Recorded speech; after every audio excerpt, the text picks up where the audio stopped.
আসসালামু আলাইকুম। অবিরাম বাংলার সংবাদে সবাইকে স্বাগত জানাচ্ছি। আমি নাইম ফাথুম মুবিন। শুরুতে বিআরবি কেবলস সংবাদ শিরোনাম জানিয়ে দেব এই মুহূর্তে হাতে পাওয়া সর্বশেষ গুরুত্বপূর্ণ আপডেট আন্তর্জাতিক সংবাদ। শুরুতেই থাকছে লক্ষ্য অর্জন সম্ভব নয়, ইরান যুদ্ধ থেকে সম্মানজনকভাবে সরে আসা উচিত। যুক্তরাষ্ট্রকে কোনো দীর্ঘ যুদ্ধে না জড়ানোর প্রতিশ্রুতি দিয়ে ক্ষমতায় এলেও মার্কিন প্রেসিডেন্ট ডোনাল্ড ট্রাম্প উল্টো পথে হাঁটছেন। ইরান যুদ্ধ পরিস্থিতি জটিল আকার ধারণ করেছে। গত ফেব্রুয়ারিতে শুরু হওয়া যুদ্ধ এখনও শেষ হয়নি। যেসব উদ্দেশ্য সামনে রেখে যুদ্ধ শুরু করেছিল যুক্তরাষ্ট্র, তার কোনোটি পূরণ হয়নি। উল্টো হরমুজ প্রণালী এখন ইরানের দখলে। এবারে জানাবো মধ্যপ্রাচ্য থেকে বিদেশি বাহিনী প্রত্যাহারের আহ্বান ইরানের। ইরানের সর্বোচ্চ নেতা মোস্তফা আলী খামেনির আন্তর্জাতিক বিষয়ক উপদেষ্টা আলী আকবর ভেলাইতি মধ্যপ্রাচ্য থেকে বিদেশি বাহিনীর প্রত্যাহার করবার আহ্বান জানিয়েছেন। জানাবো যুক্তরাষ্ট্রের সব শর্ত মানলেই খুলবে হরমুজ প্রণালী। হরমুজ প্রণালী পুনরায় খুলে দেবার বিষয়টি যুক্তরাষ্ট্রের সঙ্গে ইরানের আলোচনার অগ্রগতির উপর নির্ভর করছে বলে জানিয়েছে ইরানের Islamic Revolutionary Guard Corps IRGC. এবারে থাকছে নথি স্বীকার করানোর যে কোনো প্রচেষ্টা প্রতিহত করা হবে পেজশকিয়ান। জোরপূর্বক বশ্যতা স্বীকার করানোর উদ্দেশ্যে চালানো কোনো চাপ ইরান মেনে নেবে না বলে সাফ জানিয়ে দিয়েছেন দেশটির প্রেসিডেন্ট মাসুদ পেজশকিয়ান। তিনি বলেন, ইসলামী প্রজাতন্ত্র তার অধিকার রক্ষা এবং তার সামরিক প্রতিরক্ষা সক্ষমতা বজায় অব্যাহত রাখবে। এদিকে যুক্তরাষ্ট্রের এক সিদ্ধান্তেই মহাবিপদে ভারত।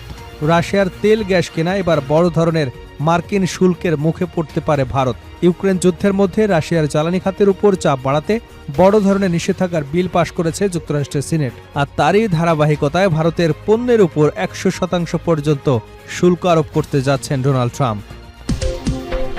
এবং সর্বশেষ জানাবো পাকিস্তানি নারী গোয়েন্দার ফাঁদে পড়ে বিপদে ভারতের বিমান বাহিনীর পাইলট। পাকিস্তানি এক নারীর ফাঁদে পড়ে গোয়েন্দা তথ্য ফাঁস করে দেওয়ায় নিজেদের বিমান বাহিনীর এক পাইলটকে গ্রেপ্তার করেছে ভারত। ওই নারী পাকিস্তানি গোয়েন্দা সংস্থার সদস্য বলে ধারণা করছে ভারতীয় গোয়েন্দারা। শনিবার এক প্রতিবেদনে এ তথ্য প্রকাশ করেছে ইন্ডিয়া টুডে।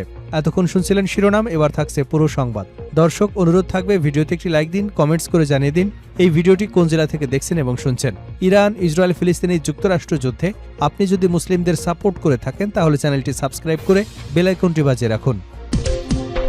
লক্ষ্য অর্জন সম্ভব নয়, ইরান যুদ্ধ থেকে সম্মানজনকভাবে সরে আসা উচিত। মার্কিন জেনারেল।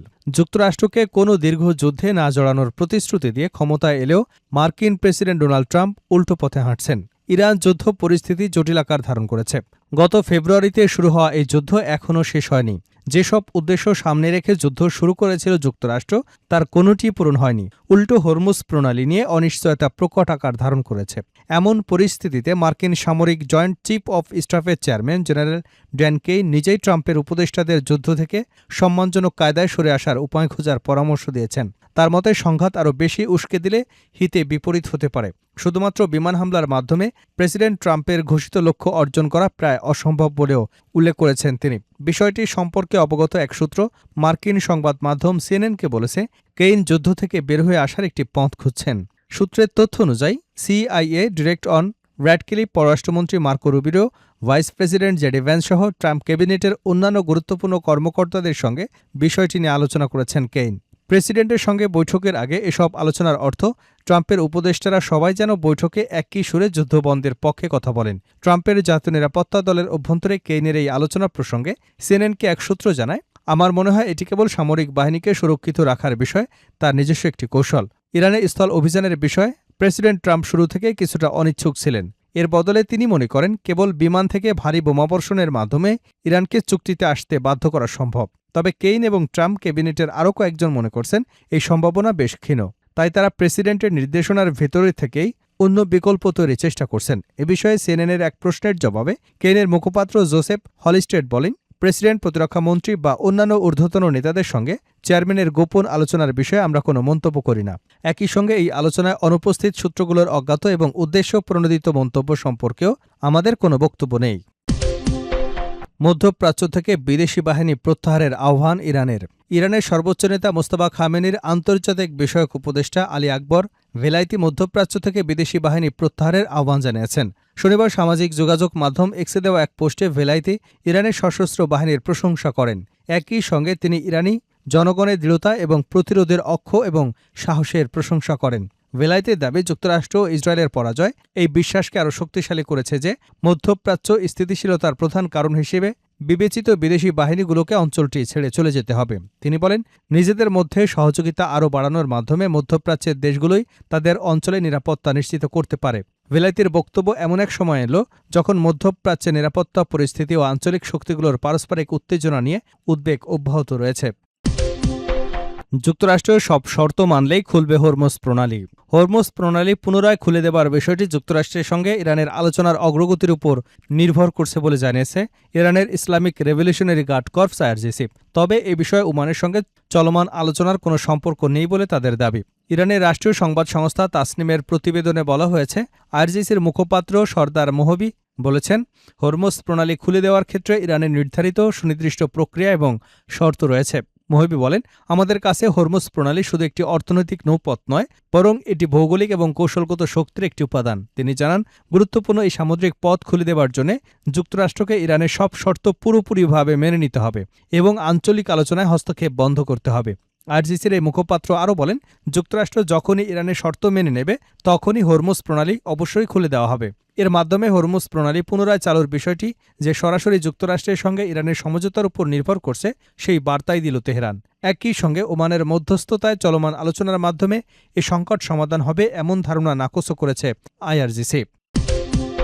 নথি স্বীকার করানোর যে কোনো প্রচেষ্টা প্রতিহত করা হবে, পেজেশকিয়ান। জোরপূর্বক বশ্যতা স্বীকার করানোর উদ্দেশ্যে চালানো কোনো চাপই ইরান মেনে নেবে না বলে জানিয়েছেন দেশটির প্রেসিডেন্ট মাসুদ পেজেশকিয়ান। তিনি বলেন, ইসলামী প্রজাতন্ত্র তার অধিকার রক্ষা এবং তার সামরিক ও প্রতিরক্ষা সক্ষমতা বজায় অব্যাহত রাখবে। প্রেসিডেন্ট হিসেবে তার শপথ গ্রহণের দ্বিতীয় বার্ষিকী উপলক্ষে শুক্রবার দেওয়া টেলিভিশন ভাষণে তৃতীয় ও চূড়ান্ত পর্বে পেজেশকিয়ান বলেন, যদি তারা আমাদের জোরপূর্বক বশ্যতা স্বীকার করাতে চায়, আমরা লড়াই করব, আমরা পিছু হটব না, মাথা নত করব না। যখন আমরা আমাদের অধিকার রক্ষা করতে সক্ষম, তখন কেন আমরাই ইসরায়েলের কাঙ্ক্ষিত পথে চলব? যুক্তরাষ্ট্রের এক সিদ্ধান্তে মহাবিপদে ভারত। রাশিয়ার তেল গ্যাস কেনায় এবার বড় ধরনের মার্কিন শুল্কের মুখে পড়তে যাচ্ছে ভারত। ইউক্রেন যুদ্ধের মধ্যে রাশিয়ার জ্বালানি তেলের উপর চাপ বাড়াতে বড় ধরনের নিষেধাজ্ঞার বিল পাশ করেছে যুক্তরাষ্ট্রের সিনেট। শুক্রবার ভোটে পাশ হওয়া বিলটিতে রাশিয়ার তেল এবং গ্যাস আমদানিকারক দেশগুলোর উপর সর্বোচ্চ ১০০% পর্যন্ত শুল্ক আরোপের সুযোগ রাখা হয়েছে, এমনটাই জানিয়েছে এএফপি, রয়টার্স ও Al Jazeera. Lindsey Graham Sanctioning Russia and Iran Act ২০২৬ নামের বিলটি এখন প্রতিনিধি পরিষদে যাবে। তবে কংগ্রেসের গ্রীষ্মকালীন অবকাশের কারণে সেপ্টেম্বরের শুরুর আগে সেখানে এ নিয়ে ভোট হবার সম্ভাবনা নেই। বিলটি কার্যকর হলে রাশিয়ার জ্বালানির বড় ক্রেতা ভারত এবং চীনসহ অন্তত ৫টি দেশ থেকে যুক্তরাষ্ট্রে যাওয়ার নতুন করে বড় শুল্ক বসতে পারে। ফলে রাশিয়া থেকে বিপুল পরিমাণ অপরিশোধিত তেল কেনা ভারতের রপ্তানি খাত নতুন চাপের মুখে পড়ার আশঙ্কা তৈরি হয়েছে। একই সঙ্গে পশ্চিমা নিষেধাজ্ঞা এড়িয়ে রাশিয়ার জ্বালানি পরিবহনে ব্যবহৃত গোপন সামুদ্রিক নেটওয়ার্কগুলোকে নিষেধাজ্ঞার আওতায় আনার কথা বলা হয়েছে।